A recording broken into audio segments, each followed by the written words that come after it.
Actualidad, espectáculos, negocios, deportes, todo en TV Radio Miami, la nueva televisión.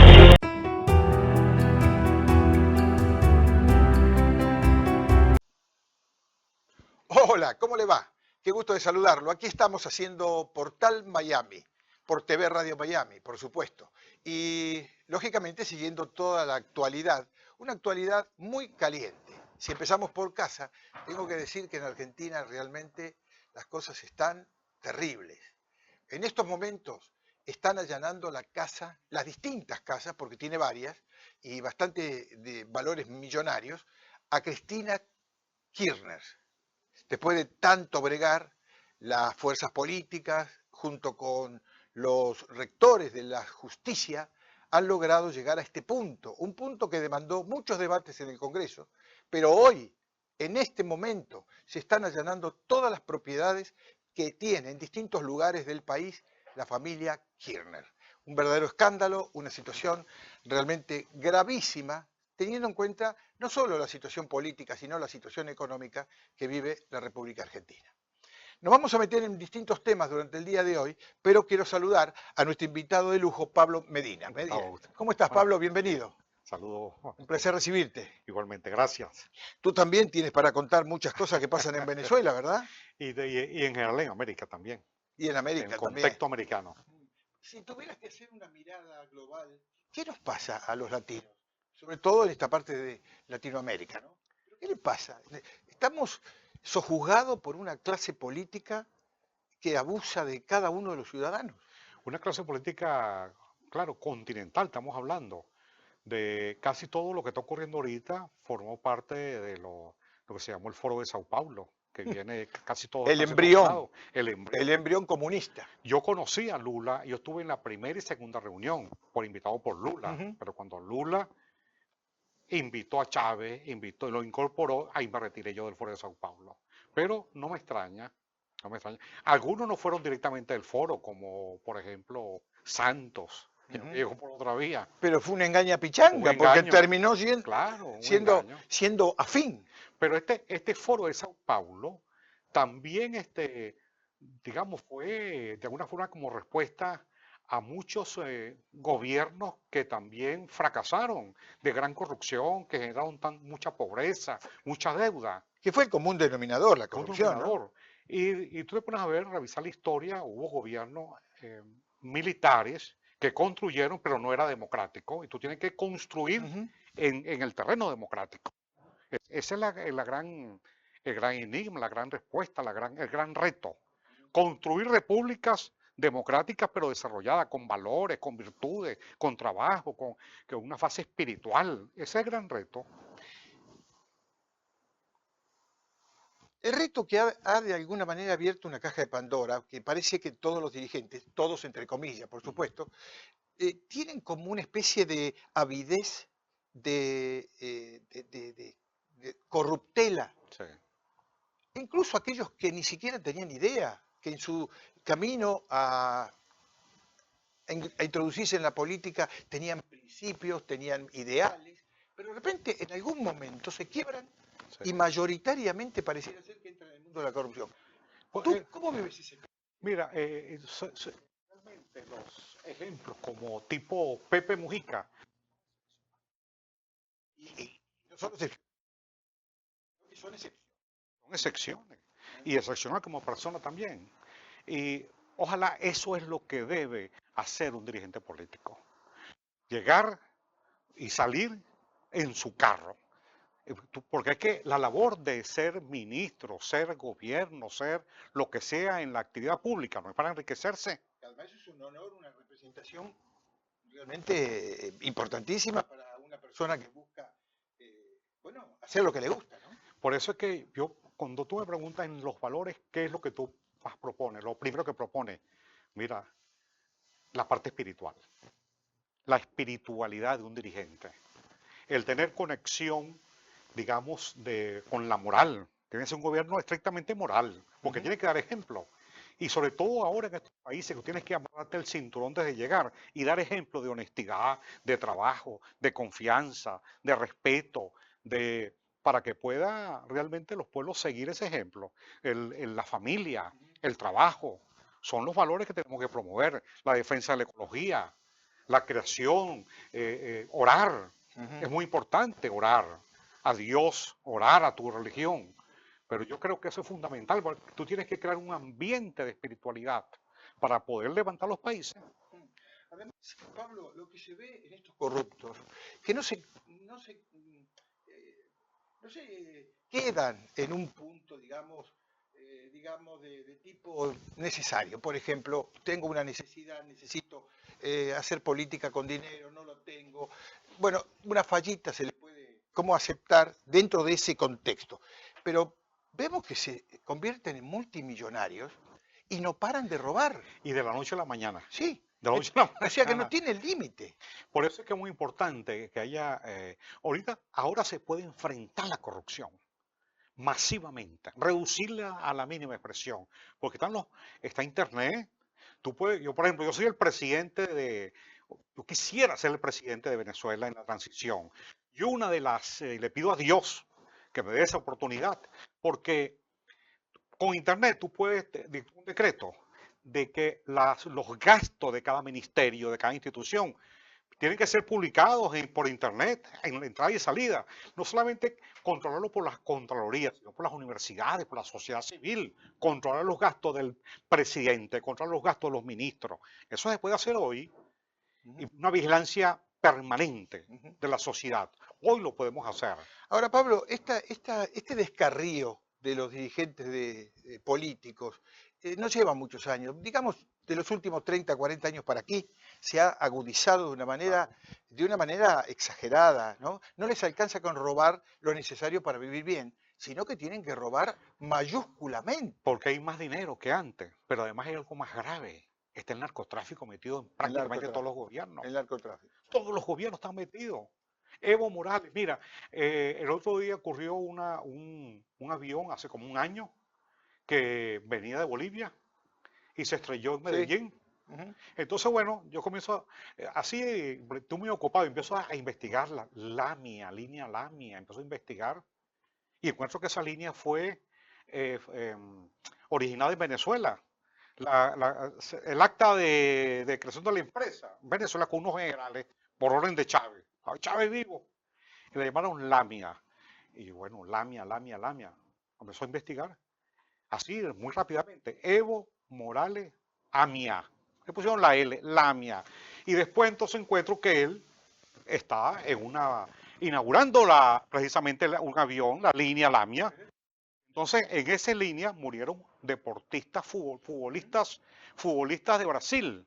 Y fueron los que se estrellaron en Medellín. No pasó nada. Yo dije, no pasó nada porque ahí venía seguramente mi olfato, que en esa materia es muy bueno. Ahí debe venir droga. Y lo dejaron así. Sí. Lo dejaron así. Sí. Pero parece que lo están reviviendo y encontraron que efectivamente era eso. Claro, sí. El narcotráfico que inunda todo el continente. Ahora, hay el caso Ismael García, me imagino que tú sabes. Ayer se hizo una conferencia de prensa en el Diario de las Américas. Exactamente. Este señor García, apoyado por la fiscal general de Venezuela, Luisa Ortega Díaz, relató cómo Diosdado Cabello y su hermano y su grupo utilizan colaboradores y testaferros en la creación de una red de corrupción que se extiende desde Venezuela, Panamá, Costa Rica, España y los Estados Unidos. Exactamente. Sabes que él tiene un programa que se llama El Mazo Dando. Sí, el Diosdado. Ajá. Y él siempre ha dicho, que me muestren $1 a mi nombre. Bueno, tiene una cantidad de testaferros. Y eso fue lo que hizo. Y la importancia de Ismael García es que tuvo varios años en el chavismo, e incluso estando Chávez en el poder, Chávez lo designó una vez jefe de la campaña Ayacucho, del plan Ayacucho, en un momento de una elección en el 2004. Entonces, él conoció mucho los testaferros de Diosdado Cabello, sabe quiénes son. Por eso es que él fue a Panamá y encontró elementos, digamos, determinantes para esa investigación que está haciendo la fiscalía aquí, el fiscal federal aquí en el estado de Florida.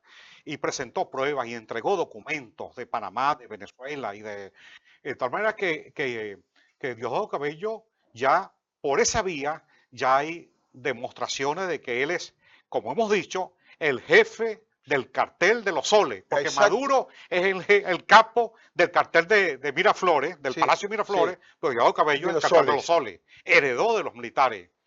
El de Maduro es más amplio, ¿no? Porque están los cubanos, están los carteles de Colombia, etcétera. Es más amplio. En el PDVSA hay 15 laboratorios de droga, por eso cuando se va la luz en el Zulia. ¿Cómo han vaciado PDVSA en forma increíble? Sí, entonces, pero en el caso de Diosdado Cabello, no es su dinero no solamente está en Panamá o en Estados Unidos, que el Departamento del Tesoro le congeló 800 millones a sus testaferros Rafael Icea, sino que en Venezuela tiene túneles como la FARC en Colombia, donde tiene, olvídate del tango que Gardel murió, Ujú. eso es millones de dólares. Ahora, cuando uno habla de la corrupción, de repente aparece siempre el dinero, pero hay corrupción ideológica también, ¿no es cierto? Claro, sí. Ahí estaba leyendo estas nuevas acusaciones y de alguna manera, no sé, pareciera ser un blanqueo de la situación de Capriles, del rol de Capriles en Venezuela. ¿Qué opinión tienes tú, Al? Bueno, yo muchas veces alerté sobre eso y mucha gente me cayó encima. La sociedad civil. Decía, Pablo, resulta que, porque él ganó dos veces. Él le ganó a Chávez en el 2012 y le ganó a Capriles en el 2000, a Maduro en el 2013, en abril del 2013. Le ganó. Y la gente estaba dispuesta a ir a la calle y nosotros dispuestos a acompañarlo. Yo fui a su comando. Y esa noche que le ganó a Maduro, único que le dijimos a él y a todo el comando que había que salir a defender la victoria fue María Corina Machado y yo. No nos hizo caso, llegó, se entregó, mandó a la gente a bailar salsa y a tocar cacerola cuando había que salir a defender su triunfo. Y la gente estaba dispuesta a defenderlo. Y digo, bueno, ya me habían a mí dicho antes, me habían informado, pero yo no tenía las pruebas, sino la información, que él estaba recibiendo dinero de Odebrecht. Recibiendo dinero. Yo, por supuesto, no lo dije porque no tenía pruebas, pero ahí lo dijo ya el vocero de Odebrecht en el juicio, en la operación Lava Jato, Lavajato, sí. Lava Jato, Eusenando Acevedo. Bueno, que Capriles recibió en la campaña cuando Chávez recibió 50 millones de dólares, de los 50 recibió 30 y él recibió 15 millones. 15 millones. Capriles. Bajo la mesa. Por debajo de la mesa. Y luego, cuando enfrentó a Maduro, también una cantidad similar. Y no solamente que recibió, sino que invitó al intermediario con Acevedo. Lo invitó a su casa a agradecerle. Y él se comprometió, bueno, a aceptar, a seguir los contratos de Acevedo. Entonces, ¿qué significó eso? Bueno, por eso es que él en dos oportunidades pues no solamente aceptó digamos el fraude, sino que a lo largo de todos esos años ha sido como un agente de Odebrecht, un agente de Odebrecht, del chavismo y de los cubanos. De Odebrecht no se salvó nadie. Todos metieron la mano a la lata ahí. Claro, y mira, y lo de Odebrecht es tan grave, porque yo he dicho varias veces que en Venezuela, ¿cómo explicas tú? Hay un economista que quieren hacer análisis económico de lo que pasa en Venezuela. Eso es imposible, porque son disparates económicos cuyo objetivo es destruir la economía en Venezuela. Y tienes que verlo como un plan de los cubanos, de los rusos, de los chinos, que quieren ponerle la mano a Venezuela y ya se la pusieron al territorio. Ponerle la mano, porque Venezuela, además de la posición geopolítica, Claro. es oro, petróleo, gas, coltán, diamante, todo. Entonces, todo el plan está dirigido, de los 30 millones, que se vayan 20 millones de venezolanos, quedar como 10 y esclavizarlo. Ese es todo el plan. Entonces, fíjate tú, ¿qué es lo que yo digo esto? Porque es lo que explica que en octubre del 2012, Chávez adelanta la elección, que era en diciembre, la adelantan para octubre, porque sabía que Chávez estaba enfermo y que iba a morir. Él mismo sabía, pues. Él mismo la adelantó. En ese mes de octubre, cuando le hace fraude a Capriles, imagínate tú, designa a Maduro, que era vicepresidente, perdón, que era canciller, lo designa vicepresidente. Y en ese mes de octubre sacan 50 toneladas de oro que estaban aquí en Fort Knox, se las llevaron y las mandan para Cuba en ese mes de octubre. Y transfieren del Banco Central de Venezuela 40.000 millones al Banco Central de Cuba. Y comienzan los recursos financieros de Venezuela a caer. Eso fue en el 2012, en octubre. Pero en abril, en mayo del 2013, cuando Maduro le hace el fraude a Capriles y lo acepta, en ese mes de mayo, más de 200.000 millones de dólares fueron a Odebrecht, pagados por Maduro. No, sí, 200.000 millones de obras inconclusas, Agustín. Sí, sí, sí. Del segundo puente de Maracaibo. No estaba construido, mandaron 36.000 millones de dólares.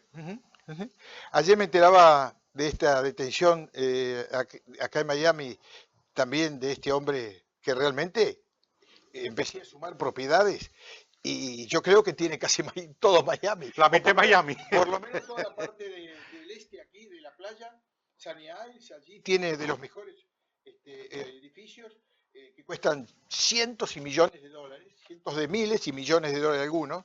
Realmente increíble. Se habla de 45.600.000 dólares de estafa. Porque además eso les encanta a los caballos. Les encanta caballos. El Jaguar le gusta también. ¿Ah? El Jaguar. Sí, y al tuerto, ¿cómo se llama el tuerto? Teniente, Chávez le sacó un ojo jugando chapita. El teniente Andrade. Ajá. Bueno, y todos ellos tienen caballos en estas escuelas de y caballos finos además, de paso. Que los ponen aquí a jugar y apuestan, son apostadores en los hipódromos aquí de Estados Unidos. Lo que sucede es que han crecido tanto con la corrupción. Me acabo de enterar también, hay una investigación de 35 operarios, ejecutivos de PDVSA que se acaban de ser denunciados en Andorra. Sí. Pero la cifra, ya antes hablaba de Andorra, la cifra de Estados Unidos es un escándalo.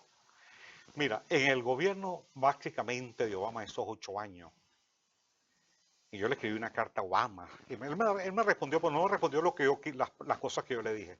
¿Tú sabes cuánto es la cifra que está aquí, dinero congelado de la República de Venezuela, mientras el pueblo está pasando hambre?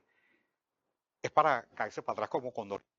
125.000 millones de dólares. Dios mío. Y tú le sumas los 200.000 que se mandaron en mayo nada más para Odebrecht por parte de Maduro, más de 200.000 millones, tú tienes ahí 3, 4 presupuestos de Venezuela. Y no hay comida y no hay medicina. No, increíble. Esto es para hacerlos presos, chicos, y cadena perpetua. No, absolutamente. Cadena perpetua. Y eso es lo que vamos a proponer en el gobierno de transición. Cadena perpetua. Y está muy bien que hayas dicho esto porque mucha gente se pregunta que con todas las sanciones económicas que le ha impuesto, por ejemplo, el gobierno de Estados Unidos a Venezuela, siguen como si no pasara nada. Bueno, ya con este gobierno ha habido más, ya ha habido, bueno, las congelado las cuentas, Sí, las claro. investigaciones, los fiscales. Pero siguen adelante ellos como si no pasara nada. Bueno, yo ahorita, Claro, lo está pagando el pueblo. claro, pero ellos ahorita están buscando la manera, ellos tienen, primero, trabajando con el narcotráfico, segundo, explotando, destruyendo el Amazonas, el arco del Orinoco, destruyendo y vendiendo oro, llevándose el oro en forma ilegal, los diamantes, el coltán, toda esa riqueza. Y entonces de eso inventaron una moneda, el petro, para cambiarlo por Bitcoin, porque es una forma de lavar dinero. Entonces dicen que el petro es la referencia. El petro no existe. No existe, no. Es poner de referencia un fantasma. Sí, no existe. Es un fantasma. De referencia económica, más de todo. Ahora este cambio de moneda que han hecho una rebaja de 5 ceros, 6 ceros. No sé. Primero quitaron 5 ceros a la moneda, Sí, al bolívar, ¿no? sí. Que ellos que se dicen Es bolivarianos. un efecto nada más que de forma de tener 5 ceros menos, ¿no? Porque eso potencia la moneda al bolívar. Pero fíjate tú lo que hicieron a los pocos días. Primero le quitaron 5 ceros a la moneda, al cono monetario. Sí. Y este fin de semana, entonces aumentaron el salario mínimo a 180 millones de bolívares y controlaron todos los precios. Se estableció un cortocircuito entre el trabajo y el capital, entre los trabajadores y empresarios. Eso no tiene... Te pregunto, hablamos del tema Odebrecht, pero me quedó algo en el tintero. ¿Capriles está vinculado a Odebrecht? ¿Pueden encontrarle algo que lo pueda comprometer? Totalmente. O sea que no es solamente el gobierno de Maduro y antes de Chávez, sino también a quien se suponía un opositor. Claro. No solamente a él, a varios opositores. Ah, varios. A varios, pero la lista mayor, esta semana, la sentencia del Tribunal Supremo, legítimo el exilio, es un tribunal muy serio. En su dispositivo séptimo de la sentencia dijo que le pide a la fiscal que investigue, que presente las pruebas para investigar a una larga lista de chavistas y maduristas. Chavistas y maduristas. Ahí está el hermano de Diosdado Cabello, ahí está Giordani, chavistas y maduristas. Y también habla de Capriles, Enrique Capriles, entre otros. Y lo deja hasta ahí. Yo te pregunté por Capriles ya en dos veces, y no quiero ir cerrando esta nota sin nombrar a otros. Por ejemplo, Ramos Alup, ¿cuál es tu visión del comportamiento de ese hombre que no solo tiene una larga experiencia política, sino que ostentó cargos muy importantes, como en la Asamblea Nacional? Él ha sido, al igual que Capriles, uno de esas figuras que han sido el obstáculo principal para salir del régimen que lleva 20 años. ¿Pero lo hacen porque son tontos o porque son muy vivos? Muy vivos. Muy vivos. Es decir, Muy ellos vivos. están prendidos al hueso. Claro, prendidos totalmente. Y ellos tienen, por ejemplo, es público y notorio en la investigación que está aquí en la Fiscalía del Estado de Florida, que sus hijos están vinculados a lo que se llama los bolichicos. Entonces, una empresa Derwi donde el Estado envió 35.000, 40.000 millones y se repartieron eso. De tal manera que él es el papá o el tío de los bolichicos, pues, Henry Ramos Ayú.